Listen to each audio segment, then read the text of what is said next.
আসসালামু আলাইকুম, কেমন আছেন সবাই? আশা করি সবাই ভালো আছেন, সুস্থ আছেন। তো এই যে দেশি মুরগির ডিমগুলো দেখতে পাচ্ছেন, আমার হাঁস মুরগিতে ডিমগুলা দিতে শুরু করছে। আলহামদুলিল্লাহ, যে আমার ভালো লাগতেছে যে আমার হাঁস মুরগিগুলাতে এতগুলা ডিম দিয়েছে। আল্লাহর রহমতে আরও দিবে। আর অন্যান্য জায়গাতেও আমার হাঁস আসছে।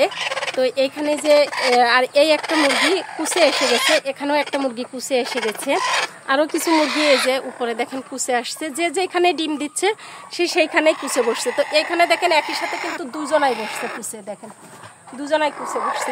তো সবারই একটা স্বপ্ন থাকে যে দেশি হাঁস মুরগিগুলা ডিম দিবে। যারা পালন করে একমাত্র এরাই বুঝবে, যারা হাঁস মুরগি পালন করে না এরা বুঝবে না যে হাঁস মুরগি ডিম দিলে তখন কতটা ভালো লাগা কাজ করে। আর সেই হাঁস মুরগির ডিমগুলা যখন বাচ্চা ফুটানো হয় তখন কিন্তু আরো ভালো লাগাটা কাজ করে।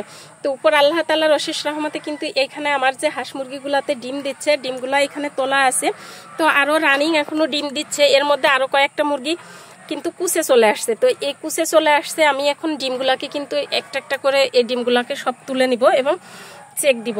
তো আল্লাহর রহমতে আপনাদের সবার দোয়ায় আর উপর আল্লাহর রহমতে কিন্তু আমার হাঁস মুরগিতে কিন্তু খামারে কম বেশি সব সময়ের জন্যই কিন্তু এইভাবে ডিম দিতে থাকে আর ডিম দিয়েও থাকে। তো এর মাঝে একটা কথা আপনাদেরকে বলি, অনেকেই কিন্তু খামার করতে চান, অনেকেই বলেন যে খামার করব বা হাঁস মুরগি পালন করব, কিভাবে করলে শুরু হয়। তো আমার কাছে মনে হয় যে কোনো জিনিস কারো সফলতা দেখেই হুট করে সিদ্ধান্ত নেওয়া উচিত না। কারণ আপনি সেটাই করার জন্য চেষ্টা করবেন যেটা আপনার জন্য প্রযোজ্য বা যেটা আপনি করতে পারবেন, যেটার আপনি সঠিক যত্ন জানবেন, সঠিক পরিচর্যা করতে পারবেন, তার জন্যই কিন্তু সেটা করা উত্তম। আর যে আমার মতে মনে হয় যে যার দ্বারা আসলে সঠিক পরিচর্যা করা সম্ভব না, সঠিক যত্ন করা সম্ভব না, বা কোনো কিছু সম্পর্কে ধারণা নেই, সে হাঁস মুরগি হোক বা গরু ছাগল হোক, যে কোনো খামার করার আগে আমার মনে হয় কিছু না কিছু চিন্তা চেতনা করা উচিত, তারপরেই কিন্তু এই খামার জগতে আসা উচিত। তো এখন আমার কাছে কথা হচ্ছে যে আমার বাড়িতে যে হাঁস মুরগিগুলো আছে এগুলা কিন্তু আমি আসলে কখনো খামার আকারে যে রূপ নিবে এটা কিন্তু ভেবে কিন্তু আমি করছিলাম না। তো সবকিছু নিজেদের চাহিদা মেটানোর জন্যই করা। তো তার থেকে যাই হোক উপর আল্লাহর রহমতে মানে এখন বর্তমান সময়ে এসে যে হাঁস মুরগিগুলা আছে, তো তাতে করে কিন্তু আল্লাহর রহমতে আমার এখন ছোটখাটো হাঁসের খামার মুরগির খামার কিন্তু হয়ে গেছে। রাজাহাঁস উপর আল্লাহর রহমতে অনেকগুলা রাজাহাঁস। তো রাজাহাঁস সেক্টরে কিন্তু অনেক দিনই আমার কিন্তু অল্প কয়েকটা হাঁস দিয়ে শুরু হয়েছিল।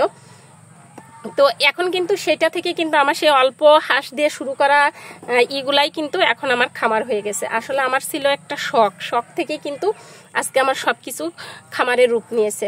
আমি কখনো ভাবিনি যে আমার দ্বারা খামার হবে বা আমি খামার করব, কিন্তু সেটা আস্তে আস্তে দেখা যাচ্ছে যে একটা সময় এসে কিন্তু খামারেই পরিণত হয়ে গেছে। উপর আল্লাহর রহমতে এটা থেকে সফলতা আসছে এবং সঠিক পরিচর্যা সঠিক যত্ন করছি দেখেই কিন্তু সফলতাটা আসছে। তো এখানে একটা জিনিস দেখেন যে এই যে ডিমগুলা দেখতে পাচ্ছেন, এইভাবে যদি ধামা কাঠা ভরে যদি ডিম তোলা হয় তখন কিন্তু অনেকটা ভালো লাগে। অনেকে বলতে পারেন ধামি বা কাঠা কাকে বলে, তো এই যে এগুলাকেই আমরা বলি। তো যাই হোক, এটা করতে করে যখন ডিমগুলা তোলা হয় তখন কিন্তু অনেকটা আনন্দ লাগে, অনেকটা ভালো লাগা কাজ করে যে খামারে হাঁস মুরগিগুলা ডিম দিতে শুরু করে যখন। তো উপর আল্লাহর রহমত আর আপনাদের সবার দোয়াই কিন্তু কম বেশি সবসময়ের জন্যই কিন্তু আমার খামারের হাঁস মুরগির ডিমগুলা এভাবে আমি তুলতে পারি। আর এটা সম্পূর্ণ সম্ভব হয়েছে সঠিক যত্ন সঠিক পরিচর্যার মাধ্যমেই কিন্তু এটা সম্পূর্ণ সম্ভব হয়েছে। তো এইখানে দেখেন এই যে একটা ডিম কিন্তু ভেঙে ফেলছে। আর এই ডিমটা ভাঙার পেছনে কারণ হচ্ছে যে একের অধিক মুরগি কিন্তু এই যে একসাথে এসে ডিম পাড়ে। দেখা যাচ্ছে যে এক জায়গাতে এমন সময় আছে যে 3-4টা মুরগিও একটা ঝোপার মধ্যে বসে যায় ডিম পাড়তে, এমনও হয়। তো ওই সময়ে কিন্তু জড়াজড়ি মারামারি করতে করতে কিন্তু অনেক সময় দেখা যাচ্ছে যে ভেঙে যায়, যেমন এই যে একটা ডিম ভেঙে গেছে। তো এখন ডিমগুলাকে আমি কিন্তু তুলে নিয়েছি, যে এর ভেতর থেকে যেগুলো চীনা হাঁসের ডিম সেগুলো কিন্তু আমি অমে দিব না, কিন্তু যেগুলো দেশি মুরগির ডিম এগুলো আমি অমে দিব। চীনা হাঁসের ডিম যেহেতু আমার অমে বসানো আছে, তো সেই ক্ষেত্রে আমি আর নতুন করে চীনা হাঁসের ডিমগুলো অমে দিব না।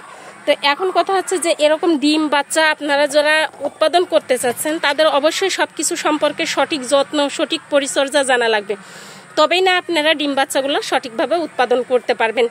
তো এই যে ডিমগুলা দেখতে পাচ্ছেন, অনেক সময় আছে দেখা যাচ্ছে যে টাকা আছে কিন্তু দেশি মুরগির ডিম মিলানো সম্ভব হয় না। তো নিজেদের চাহিদা মেটানোর জন্য হলেও আমার কাছে যেটা মনে হয়, শহরে যাদের নিজস্ব বাড়ি আছে তারা কিন্তু দেখবেন যে ম্যাক্সিমাম লোকই কিন্তু ছাদে হাঁস মুরগিগুলা কিন্তু পালন করে থাকে। আর যাদের দেখা যাচ্ছে যে গ্রামে আছে তাদেরও আছে। তো কম বেশি আমি মনে করি যে প্রত্যেকটা মা বোনেরই হাঁস মুরগি অন্তত কিছু কিছু পালন করা উচিত, যাতে করে নিজেদের বা নিজের পরিবারের লোকজনের চাহিদা মেটানো যায়।